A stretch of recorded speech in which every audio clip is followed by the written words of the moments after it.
Halos 2 milyong Pilipino ang walang trabaho noong February 2025 ayon po yan sa Philippine Statistics Authority o PSA. Malaki ang ibinaba ng bilang ng mga manggagawa sa sektor ng agrikultura, kabilang ng halos 1 milyong magsasaka at magniniyog na nawalan ng hanap buhay. Si Jason Rubrico magbabalita. Sa panahong patuloy na tumataas ang gastusin sa araw-araw, mas ramdam ng maraming Pilipino ang bigat ng walang trabaho. Hindi lang naman ito usapin ng kita dahil dito nakasalalay ang ihahain sa hapag ng bawat pamilyang Pilipino. Idagdag pa ang edukasyon ng mga anak at marami pang pangangailangan sa araw-araw.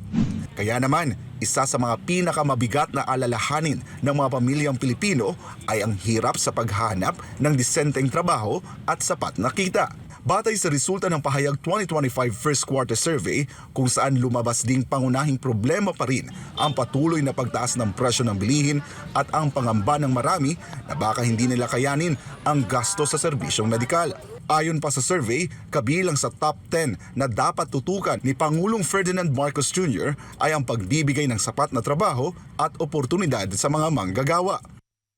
Ipinapakita ng Pahayag Survey na patuloy na hamon sa Pilipinas ang kawalan ng trabaho, mababang sahod at limitadong oportunidad para sa mga manggagawa.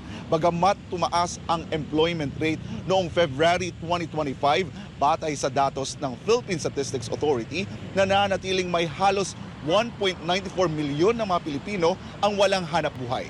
Sa tala ng PSA, nasa 3.8% ang unemployment rate noong Pebrero na mas mataas kumpara sa 3.5% o 1.80 million noong kaparehong buwan ng 2024. Lumalabas din sa datos na ang sektor ng agrikultura at forestry ang may pinakamalaking ibinaba pagdating sa employment. Ayon sa PSA, mula 9.37 million noong Pebrero ng 2024, bumagsak ito sa 8.42 million ngayong taon na nangangahulugang halos 944,000 na manggagawa ang nawala sa sektor.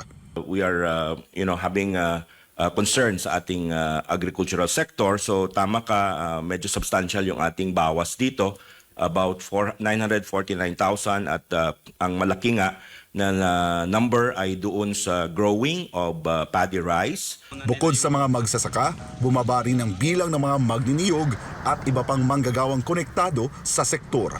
Ang isa pang nag-contribute din, in addition to doon sa growing of paddy rice, ay yung growing of coconut, no? Including yung copra making, kasama dito yung coco shell, charcoal making, tuba gathering. Medyo may bawas din tayo ng mga close to 200,000. Umaasa ang publiko na magkakaroon ng mas epektibong hakbang ang gobyerno upang matugunan ang problema sa kakulangan ng trabaho at mapabuti ang kalidad ng buhay ng bawat Pilipino. Para sa Diyos at sa Pilipinas kumahal, ako po si Jason Rubrico, SMNI News.